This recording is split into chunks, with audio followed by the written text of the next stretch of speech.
Salut les partouilleurs, bienvenue dans cette nouvelle vidéo Open the Box qui sera consacrée à World of Tanks, le jeu de figurines.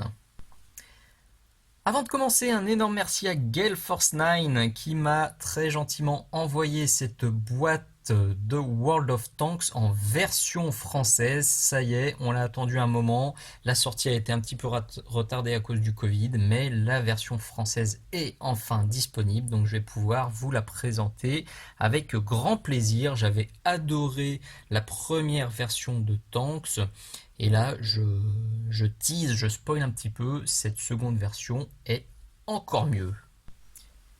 On est donc en présence du starter set français, donc pour 2 joueurs et plus, et pour des parties de 30 minutes ou plus. J'ai retiré le film plastique qui recouvrait la boîte, tout simplement pour pas que ça brillante trop à l'écran. Évidemment, quand vous l'achetez en boutique ou sur internet, vous la recevez sous film plastique. Alors déjà, premier coup d'œil, la boîte est super sexy. Ils ont tout compris en termes de forme. Il y a eu un gros effort de fait par rapport à la première version. Alors attendez, que j'ai ressorti. Du coup, vous voyez, on était sur quelque chose d'un peu plus simple.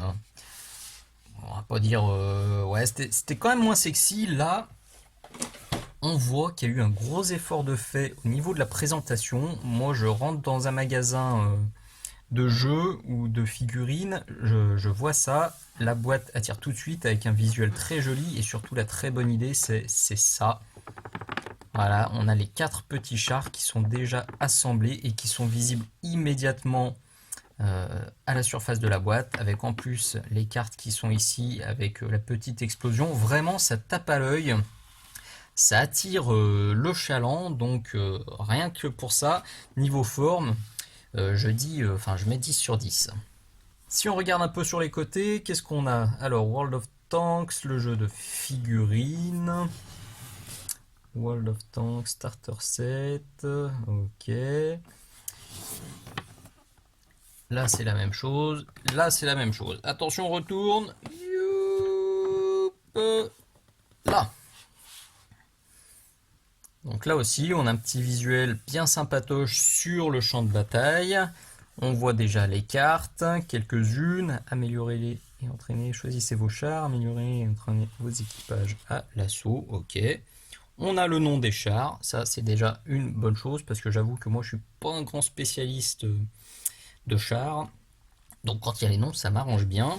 World of Tanks, le jeu de figurines est un jeu facile à maîtriser. C'est tout à fait vrai et c'est pour ça que j'ai beaucoup apprécié ce jeu et que j'y ai beaucoup joué. Aux parties courtes, c'est vrai aussi et c'est pour ça que j'ai beaucoup apprécié et que j'y ai beaucoup joué. À la tête de votre peloton de chars, détruisez l'ennemi pour remporter la victoire. Ok. On a ensuite le contenu de la boîte. Donc si on regarde de plus près, alors toujours pareil, hein, 30 minutes et plus, 2 joueurs et plus, 14 et plus, là, moi j'y joue avec le fiston qui est beaucoup plus jeune, hein, il a seulement 4 ans. Alors je simplifie les règles et je l'aide beaucoup, mais il comprend déjà les déplacements, il comprend comment jeter les dés. Bien sûr, il faut lui composer une équipe viable.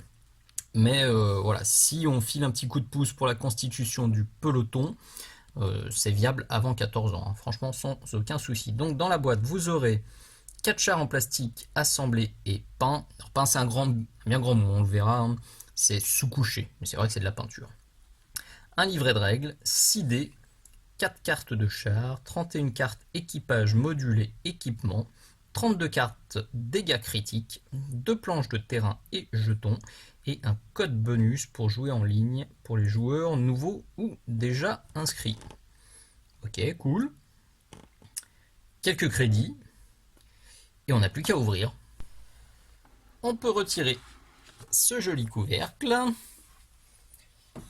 et on découvre donc, toujours nos 4 chars, donc ça on avait déjà vu.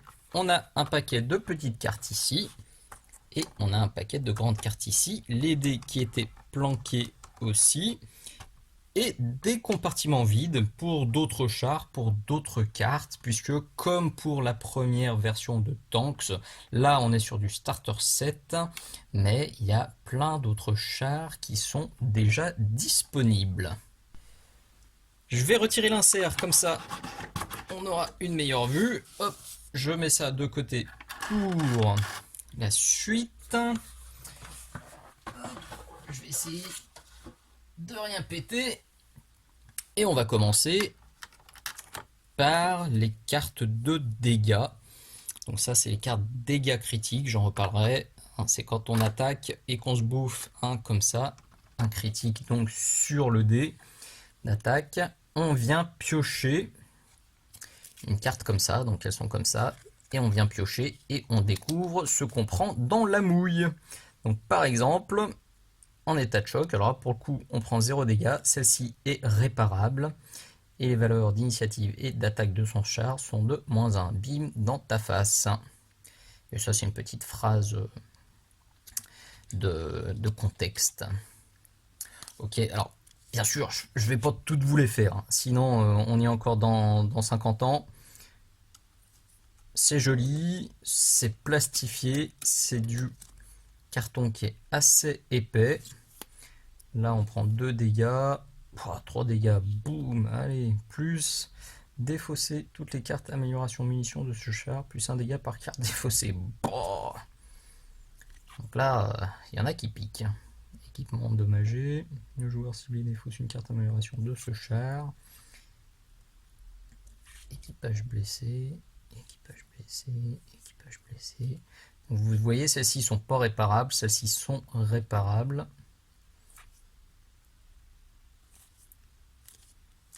Ok, très bien. Donc, alors combien on en avait? Si vous avez suivi, moi je me souviens plus. C'est marqué sur la boîte. 32 cartes de dégâts. Vous avez ensuite un second paquet de petites cartes exactement de la même qualité. Il y en a quelques-unes, alors faites voir la boîte. 31 cartes, équipage, module et équipement. Ouais, ça aussi, on le verra dans le livre de règles. En fait, vous pouvez rajouter des options, des équipements et des équipages sur vos chars. Donc, en gros, des améliorations. Par exemple, celle-ci, donc qui coûte 2. Refouloir à canon, c'est un équipement qui vous permet d'avoir +1 en initiative pendant la phase de tir. Système de visée amélioré, qui va coûter 2. Ventilation améliorée, filet de camouflage, etc. etc. Donc c'est aussi, le coût est aussi marqué au dos, parce que certaines cartes peuvent être jouées face cachée. Vous n'êtes pas obligé de la révéler immédiatement à votre camarade de jeu. Donc là, alors faites voir, équipement, équipement, équipement. Un petit kit de réparation consommable. Un petit kit de premier secours. Défausser signal, lancer un dé si vous devez annuler une carte critique équipage blessé. Sympa. Ok, un extincteur. Encore. Etc. etc. Et ben, il y en a quand même quelques-unes. Donc là, on était sur plutôt tout ce qui était équipement, amélioration. Là, on est sur de l'équipage. Ah oui, un petit truc important aussi que j'ai oublié de spécifier. Alors, je ne veux pas dire de bêtises, hein, mais de mémoire, quand c'est l'étoile, c'est accessible à toutes les nations. Et certaines cartes, vous voyez, comme celle-ci, sont accessibles uniquement aux chars anglais. Mais dans la boîte de base, comme vous pouvez le constater, la très grande majorité des cartes sont accessibles à tout le monde, ce qui est plutôt malin. Donc là, on a de l'équipage, donc on peut booster le pilote. Quand il tire, réduisez de 1 la valeur du jeton de déplacement de ce char, cool. Une amélioration pour le commandant, pour le chargeur, pour le tireur. Tout poste. Ok, donc tout ça, c'est toutes les cartes qui vous permettent d'améliorer vos chars et de booster votre stratégie. Ça apporte de la profondeur au jeu, puisque même si vous jouez le même char que votre adversaire, en fonction des cartes que vous allez choisir, ça peut totalement renverser le cours de la partie. Du côté des dés, On a des dés spéciaux, vous savez que j'adore les dés spéciaux, c'est pour ça que je kiffe Aristea, que je kiffe Dust et que je kiffe Dead Zone. Je trouve ça plus simple pour jouer, notamment avec les enfants et avec les personnes comme moi qui ont très peu d'expérience en wargame. C'est plus simple de jeter un dé comme ça, de lire immédiatement le résultat plutôt que de devoir faire des mathématiques pour savoir si on touche, si on blesse, si on passe l'armure, etc. Donc je kiffe les dés spéciaux. C'est une des améliorations qui me plaît énormément sur cette seconde version. Sur la première version, on avait dans la boîte de base des dés classiques. Le fonctionnement était le même. 1, 2, 3, bah, c'était raté. 4, 5, comme ici, c'était réussi. Et 6, c'était un critique. Donc en gros, on a exactement le même fonctionnement, mais c'est plus visuel. Là aussi, c'est une petite amélioration de forme, pas de fond, mais ça a son importance. Donc je trouve ça très cool. Très bonne idée, encore une fois.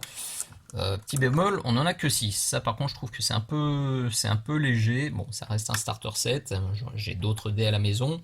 Mais c'est vrai que comme dans ce jeu, pour savoir si on fait des dégâts ou pas, on compare les dés du tireur et les dés du défenseur. C'est pratique de pouvoir confronter le pack, le pool de dés du tireur et du défenseur. Et avec seulement 6 dés, eh ben, il va clairement en manquer pour les parties. Donc prévoyez quelques dés de plus, soit des dés spéciaux qui sont sur le même principe, soit ben, il faudra prendre des D6 classiques. On termine donc ce premier étage avec les cartes de char elles-mêmes, donc qui sont, vous le voyez, bien plus grosses que les premières qu'on a vues, et qui sont une fois de plus beaucoup plus sexy que ce qu'on trouvait dans la première version de Tanks. J'aurais dû les sortir avant. Qu'est-ce que je trouve là? Là. Donc celle-ci que j'avais slivé, vous voyez. Donc dans la première boîte, on avait quelque chose comme ça. Ça faisait le job, hein, sans aucun souci, mais c'était un peu plus austère. Là, on a quand même quelque chose de beaucoup plus sympatoche. Donc de ce côté-là déjà, alors quand on joue, on est plutôt de ce côté-là. Vous voyez, avec un joli visuel du char, son petit nom. Alors, on va se focaliser sur celui-ci. Donc le T34, puissance de feu. Je vais pas détailler à fond les règles du jeu, on va revoir le bouquin de règles. Mais en gros, ça c'est le nombre de dés que vous allez jeter quand vous tapez, le nombre de dés que vous allez jeter quand vous défendez, le nombre de mouvements possibles et votre valeur d'initiative. Donc ça c'est sa force, le nombre de points de dégâts qu'il peut prendre dans la tronche, le coup, char moyen, ça peut... Enfin, c'est des caractéristiques qu'on reverra dans le livre de règles. Et ça, en fait, c'est tous les postes que vous pouvez booster. Vous l'avez vu tout à l'heure. Par exemple, sur cette carte-là, on a un pilote. On pourra mettre en face notre carte d'amélioration de pilote. Et à chaque poste, on pourra mettre... alors, je ne veux pas dire de bêtises, là aussi. Si je me souviens bien, c'est jusqu'à 3 cartes. Je dis peut-être une bêtise. Désolé, je me rattraperai dans la partie règles. J'ai oublié de le dire, j'ai un peu triché, j'ai déjà déballé parce que je voulais vraiment lire le livre de règles avant pour voir ce qui avait changé. Donc avant de vous proposer cet Open the Box. Donc voilà le char allemand au nom totalement imprononçable. Très joli. Et au dos, hop, donc on vous rappelle ce que fait le char moyen. Donc quand il tire, ce char peut relancer un dé d'attaque. Et là, c'est plutôt de l'historique, un peu de contexte, ça fait toujours du bien. Cool. L'américain, le Sherman, un grand classique. Char moyen également. Ok. Et The Last One, on est sur l'anglais. Le Cromwell, c'est aussi un grand classique. Et un qu'on retrouvait très fréquemment sur la table de jeu à la première version de Tanks. Voilà, là aussi, franchement, 10 sur 10. Les cartes sont très lisibles. Donc le fiston va encore plus, s'y retrouver encore plus facilement qu'avec la première version. Franchement, c'est très très très très joli et c'est qualitatif. À l'étage du dessous, vous avez encore plein de choses. Alors normalement, cet ensemble-là, tout ce que je vais vous présenter, c'est aussi filmé, c'est sous film plastique. Je le redis, j'ai pris un petit peu d'avance, j'ai ouvert pour avoir accès au livret de règles qu'on va regarder ensuite. Vous avez deux planches de décor et de tokens qu'on regardera également très rapidement. Et on termine avec ça que je trouve assez malin. Donc ça vous détaille les différentes vagues d'extensions de boosters qui vont arriver ou qui sont déjà arrivées par faction. Donc vague 1 pour l'Allemagne, URSS, enfin l'USSR.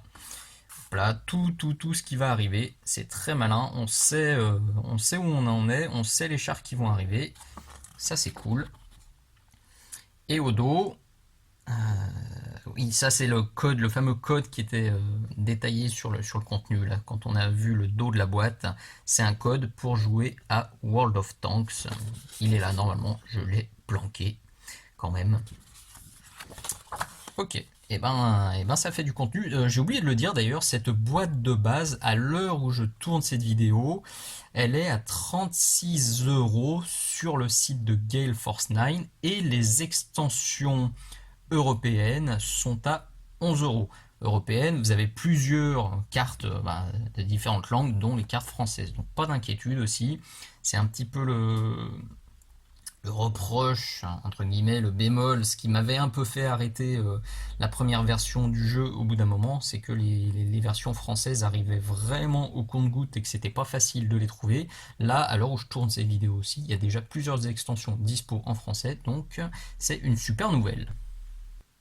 On va passer très très vite sur ces deux planches de décor et token.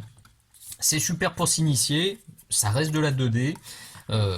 Il existe plein de fabricants de décors 3D à cette échelle et pour les wargames un peu historiques. Donc si le jeu vous plaît, vous pouvez trouver plein de choses sur internet. Donc on a du décor, donc là c'est en gros c'est une maison. Et de ce côté-là c'est quoi? C'est un champ. Ouais, un champ, probablement vu. Ouais, non, ou peut-être une maison avec un toit, une sorte de toit de chaume. Non, ouais, je crois que c'est des maisons. Bon, pour la remettre, ça, clairement, c'est une maison. Là, de ce côté-là, on a une forêt. Et de ce côté-là, on a une colline. Ça a son importance en termes de règles.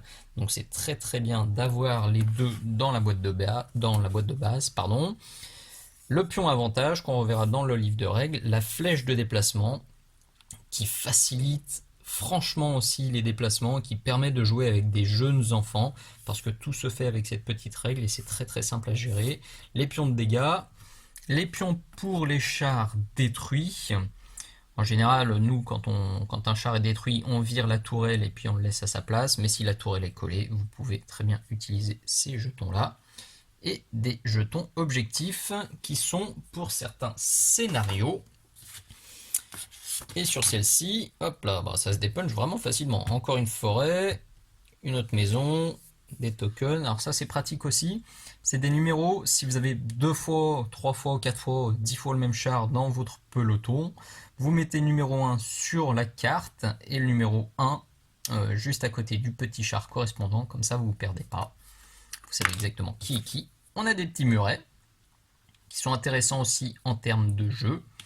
Et on a les petits jetons de déplacement qui sont aussi très importants parce que le nombre de déplacements, en fonction du nombre de déplacements, la difficulté pour tirer et pour défendre va varier. Donc ça a vraiment son importance. Donc il s'est déplacé une fois, il s'est déplacé 2 fois ou il s'est déplacé 3 fois. Là, il reste des 3. Alors là aussi je pense que... Alors pour les faire première partie je pense que ça suffira, mais... il en manquera rapidement si vous étendez le format de jeu. Là, en gros, vous allez jouer en un char contre un char ou 2 chars contre 2 chars. Ça devrait suffire, encore que j'ai un petit doute. Mais dès que vous en mettrez plus, il faudra en prévoir plus également. Avant de regarder en détail les figurines, je suis sûr que c'est ce que vous attendez le plus, on va survoler le livret de règles, sachant, je le redis, que c'est un jeu qui est vraiment facile et accessible. On trouve beaucoup de contenu sur le site de Gale Force 9, des parties d'initiation, des parties de démonstration, et sur YouTube. Alors, c'est actuellement plutôt en anglais, puisque la boîte française vient juste de sortir. Maintenant, si vous voulez avoir une idée des règles, il suffit de regarder des vidéos en français explicatives pour le jeu Tanks. Il n'y a quasiment rien qui a changé. Vous savez jouer à Tanks, vous saurez jouer à World of Tanks à quelques micro-variations près. Et je suis convaincu que d'ici quelques temps, on trouvera rapidement du contenu également en français pour World of Tanks. C'est parti, qu'est-ce qu'on trouve à l'intérieur? Une vue rapide sur, une fois de plus, les chars, le matériel, les cartes de chars, donc ce que je vous expliquais tout à l'heure avec les grandes caractéristiques, l'initiative, la puissance de feu, la capacité de survie et la mobilité, le type de char, poste d'équipage, les règles spéciales et un peu d'historique. Ok. Ça briote un peu, hein. Désolé, c'est du papier glacé. J'ai les lampes. Donc les cartes d'équipage, modules et amélioration, ça aussi, on l'a vu rapidement. Ok, c'est ce que je vous disais tout à l'heure. Donc quand il y a l'ampoule, quand il y a la petite ampoule là sur la carte doit être jouée face visible. La nation, les dés, ok. Les petits tokens qui vont bien.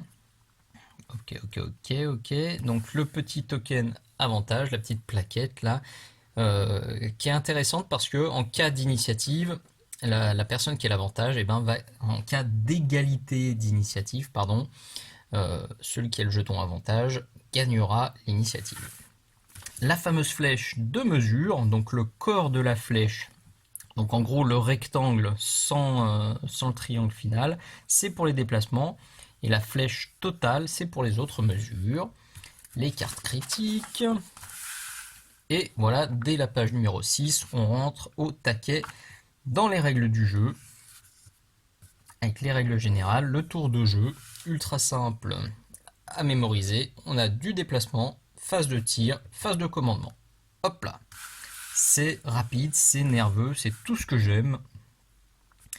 Installation du champ de bataille, le déploiement, la phase de déplacement. Donc comme je vous le disais, ultra simple en gros. Vous collez votre char contre la flèche et ensuite vous déplacez votre char le long de la flèche. Sachant que quand il va terminer son mouvement, hop, le char doit forcément toucher la flèche par un de ses côtés. Donc soit sur le long côté, soit sur le petit côté. Ça peut être aussi dans l'autre sens. Donc vraiment, mon fils de 4 ans, comme je vous le disais, se débrouille parfaitement avec la flèche. Il a parfaitement compris comment ça fonctionnait. Donc c'est très simple. Là aussi, c'est super dynamique. On ne galère pas avec sa règle à mesurer au micromètre près. On met la petite flèche et en avant Guingamp. Donc là, ça vous explique les règles spéciales pour les terrains. La phase de tir, simple aussi à comprendre. Là aussi, le fiston comprend parfaitement les lignes de mire. On part du centre de la tourelle et on regarde si on voit le char. Il y a aussi une notion de couvert qui est facile. Vous voyez par exemple ici à l'abri, si on ne voit pas au moins 3 angles du char, il est à l'abri. Hop, est-ce que la caméra va me faire le focus? Ouais, ça va, on est plutôt net. Donc, très simple à comprendre. On a aussi des chars avec des canons d'assaut qui, eux, ne voient que devant. Hop. Encore quelques explications. Décidément, ça brille vraiment. Je vais déplacer celle-ci. Hop là, c'est un poil mieux. C'est beaucoup mieux. Le tir et le terrain. Les collines, les murs. Et ça y est, là on est dans la phase d'attaque, donc la phase de tir. Avec les dés. Il y a à chaque fois des exemples qui sont vraiment bien fichus, qui sont explicites. Donc même si c'est vos premières parties. C'est didactique, c'est progressif. Franchement, c'est bien fichu. Le premier livre de Tanks c'était déjà très clair. Celui-ci, bah, il déroge pas à la règle. Il est encore plus clair. Il y a plus d'exemples et les visuels sont encore plus sympas. Donc là, c'est la défense. Hop, et c'est là que je vous disais en fait qu'on a besoin de confronter les dés de l'attaquant, du tireur et les dés du défenseur. Donc c'est pour ça qu'avec juste le pool de 6 dés qu'on a dans la boîte, j'ai peur que ce soit un petit peu short. Ok.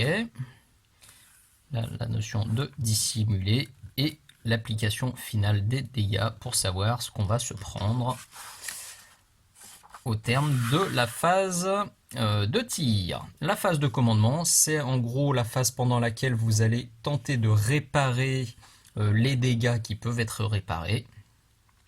On a aussi une petite section avec des règles spéciales communes. Alors dans la toute première version de Tanks, on avait des règles spéciales par faction, par nation. Ça a disparu. Par exemple, il y avait les Allemands qui avaient la capacité Blitzkrieg, ben là, ça a disparu. Tout simplement, alors on a d'autres choses, hein, mais on n'a plus ces notions de règles spéciales par nation, parce que la phrase super importante qui, moi, fait toute la différence entre la première version et la deuxième, les cartes chars de votre peloton peuvent provenir d'un mélange de différentes nations. Et ça, c'est une excellente nouvelle pour les personnes comme moi. C'est une des choses qui m'a fait arrêter progressivement la première version. C'est que j'avais du mal à accrocher à 100% à une nation. Il y avait un char ou deux qui me bottaient vraiment en termes de modélisme, en termes de peinture dans chaque nation, mais il n'y a aucune nation qui avait vraiment tous les chars qui me plaisaient. Et parfois, certains chars que j'aimais beaucoup, ben, ils étaient pas très bons au combat. Et même si je suis pas un joueur acharné, c'est vrai que quand on joue un truc super beau, mais qui se fait claquer et défoncer au premier tour, ben, c'est pas très agréable. Ça change tout. Je vais pouvoir piocher mes chars dans toutes les nations et donc choisir ceux qui me plaisent le plus en termes de maquette, mais en plus les peindre des couleurs que je veux. Alors ça c'est top, parce que c'est pareil, peindre tous mes chars US aux mêmes couleurs ou tous mes chars allemands aux mêmes couleurs, pour être un peu raccord à l'historique, bah, c'est pas ce qui me plaisait. C'est pour ça que j'ai aussi joué avec des maquettes qui étaient non peintes, honte à moi, mais parce que ça me gonflait de peindre 10 fois la même couleur. Là je vais pouvoir me faire plaisir, c'est une super nouvelle. Là vraiment, je suis content. Donc là, on a la création du peloton avec le coup, les cartes chars, etc., etc. Et on arrive sur la première partie. Donc cette petite explication, elle vous détaille le premier tour, je crois. Phase de déplacement, phase de tir, phase de commandement, ouais. Pour une confrontation entre un T-43 et un PZ allemand. Donc vraiment c'est tout détaillé, on a des exemples de jets de dés qui vous permettent de vraiment comprendre comment tout fonctionne. Donc là c'est un peu la cerise sur le gâteau, hein, au final, tout est déjà bien expliqué dans le bouquin et au final on vous prend par la main, c'est le début de la première partie, les règles sont simplifiées et on vous invite pour la partie suivante. Donc cette toute première partie c'est sans améliorations, sans les améliorations, ouais.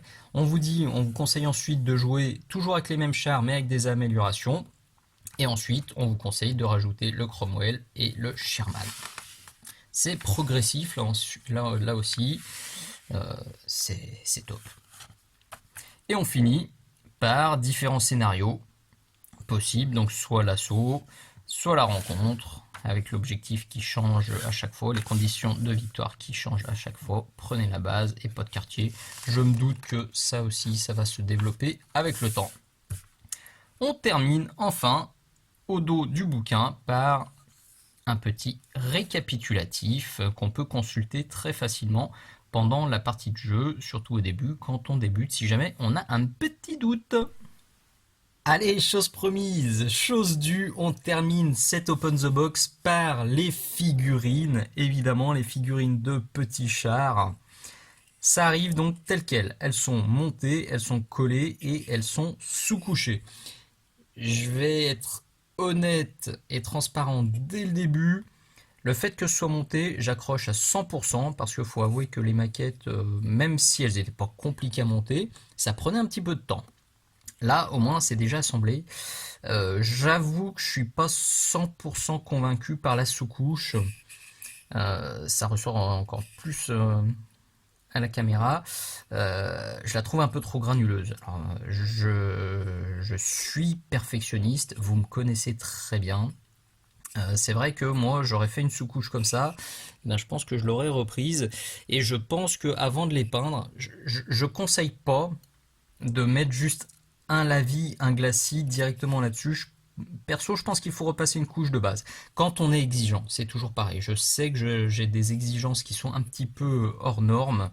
Je suis persuadé qu'un joueur un peu plus light que moi à ce niveau-là, jouera sans problème avec des figurines comme ça et posera un lavis, un brossage et ça fera le job. Voilà, perso, je pense que je retravaillerai un petit peu. On a toujours la qualité qui est topissime ben, des maquettes de tanks. Hein. D'ailleurs, voilà, je vous mets deux petites photos qu'on peut retrouver sur mon blog Minisocle. Un premier Sherman que j'avais fait et un deuxième. Voilà, et on remarque d'ailleurs, vous voyez, on a le petit trou pour la mitraillette, mais il n'y est pas. Donc bah ça je vérifierai si j'en ai pas dans mes rabios. Je pense que c'est peut-être pour des questions de facilité d'emballage et puis de fragilité. Ils n'ont pas mis les petites mitraillettes. C'est le deuxième petit bémol. J'avoue que ouais, le petit trou là, ça aurait été, il me semble, très très simple de mettre un petit sachet avec les mitraillettes dans la boîte pour qu'on puisse les remettre. Je me doute que ce starter set s'adresse plutôt à des débutants et que du coup, c'est peut-être pas la première chose qui leur viendra en tête. Bon, le bilan reste très bon. La maquette est super, super, super détaillée. Vous le voyez ici. On a les petits outils qui sont là. On a beaucoup de détails. La petite pelle qui est ici, les coutilles, le tout petit canon qui est là. C'est très très très joli. Voilà, très chouette. Et mon fiston adore. Ça c'est cool aussi. C'est une valeur sûre les petits chars pour plaire aux garçons en général. On continue avec le T34 qui est plus anguleux, on va dire, que le Sherman. Un peu plus grand aussi. Et la tourelle, ah si, elle peut bouger. J'ai cru qu'elle était fixe, non, non.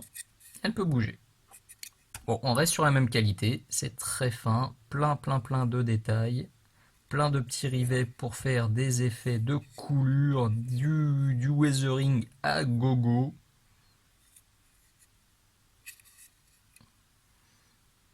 Très sympa aussi ce deuxième petit char. Voilà. Ok, passons au troisième. Le troisième, c'est donc le Cromwell. Il semble encore plus gros celui-là. Ouais, c'est kiff kiff. Bien blindé aussi. Le petit projecteur, le petit canon, les coutilles. Alors là, vous voyez, on a encore deux trous dessus. Alors celui-ci, je l'avais pas dans la première version de Tanks, donc je sais pas ce qu'elle est dessus. Je sais pas si c'était des antennes ou des petites mitraillettes aussi. L'arrière est bien cool là. Aussi pour faire des effets de projection de boue, la petite pelle, le petit outil qui va bien.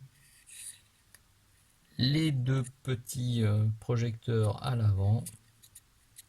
Tout petit canon qui est là. Vous le voyez, vraiment, elles sont super fines ces petites maquettes. Elles sont très agréables, hein, que ce soit pour jouer ou pour même juste pour peindre. Hein, c'est vraiment du joli matériel.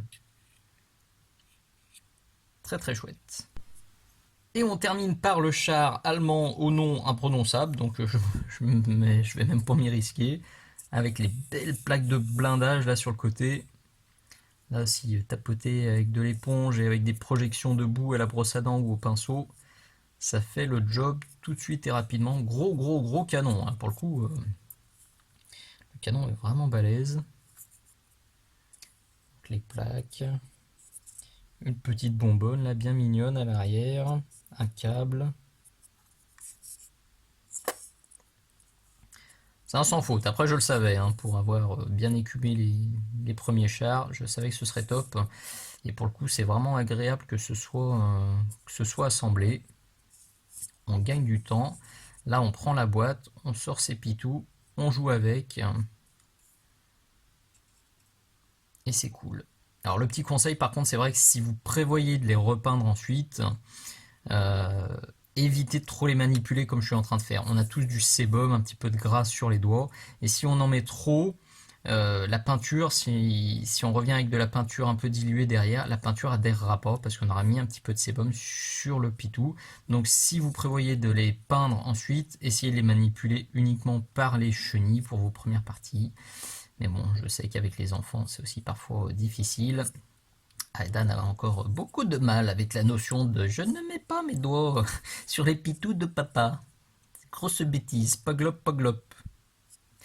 Ok, nickel. Les quatre sont là. Tac, tac, tac et tac. Mademoiselle, fais-moi le zoom. Et on est franchement bien.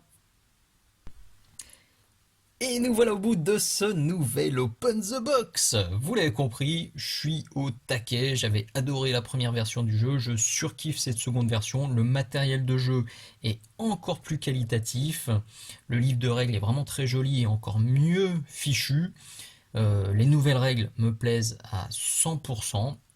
Les chars sont montés, j'adhère à 100% aussi, c'est du temps de gagner. Euh, le seul bémol, le mini bémol, hein, vous l'avez compris, je suis moins emballé par cette sous-couche. Limite, j'aurais préféré qu'ils arrivent montés et pas sous-couchés. Mais bon, je comprends là aussi que ça s'adresse à des joueurs débutants. Peut-être même la cible, c'est les joueurs du jeu vidéo. On essaye de les faire passer à la figurine. C'est une initiative tout à fait louable. Donc je comprends parfaitement cette volonté de sous-coucher. À voir avec le temps. Je les ai vraiment découverts en direct. Je les avais pas regardés avant les chars, donc c'est pour ça aussi peut-être que ça m'a sauté aux yeux. Mais ça se trouve à la peinture avec une couche de base et un peu de weathering, ça va passer crème. Donc je me fais vraiment vraiment pas trop de soucis. J'espère que cette nouvelle vidéo vous aura plu. Si c'est le cas, n'hésitez surtout pas à mettre le petit pouce vers le haut qui fait bien plaisir, à partager, à en parler aux copains. C'est le bouche à oreille qui aide vraiment la chaîne à grandir tranquillement. Donc c'est bien cool. Un grand, grand, grand merci déjà à tous ceux qui jouent le jeu sur les autres vidéos. Merci, merci à vous. C'est grâce à vous et c'est pour vous que je continue. Donc merci, merci. J'espère aussi que je vous aurai donné envie de jouer à ce jeu. Franchement, c'est un très bon jeu. Testez-le, regardez les parties sur le net, la boîte de base est vraiment pas chère. Mon fils, c'est un des jeux auxquels on a joué, auquel il accroche le plus. Alors il y a le fait qu'il y a les petits chars, même moi, hein, ça me plaît beaucoup, parce qu'on trouve plein de tutos de peinture de chars sur YouTube, et ça change vraiment des habitudes, ça change de la peinture de figurines, ça permet de tester plein de nouveaux trucs. C'est super détente. Et comme on peut se gaver sur le weathering, je trouve ça super sympa, ça change. Clairement, ça change des figurines. Et puis c'est un peu le rêve des tout grands enfants qu'on est de jouer avec des petits chars comme ça qui sont super détaillés et super qualitatifs. Le jeu est simple, les figurines sont cool, le matos c'est chouette, franchement, vous pouvez y aller les yeux fermés sur World of Tanks, le jeu de figurines. Et si par hasard vous avez joué à la V1, que vous n'y jouez plus, que vous n'avez pas prévu d'y rejouer, que vous avez plein de chars qui dorment dans vos placards, dans vos cryptes, chez vos parents ou autre part, eh ben, n'hésitez pas à me contacter, je vous en délesterai avec grand grand plaisir pour booster les pelotons du fiston et mes pelotons personnels. J'exclus pas aussi dans un avenir, on va dire à moyen terme, de faire quelques tutos de peinture sur les chars, parce que, comme je vous le disais, c'est vraiment des techniques particulières que j'ai pas encore abordées sur la chaîne, donc ça pourrait être bien cool. Allez, je vous dis au revoir, encore merci d'être allé jusqu'au bout de cette vidéo, à très bientôt, ciao ciao!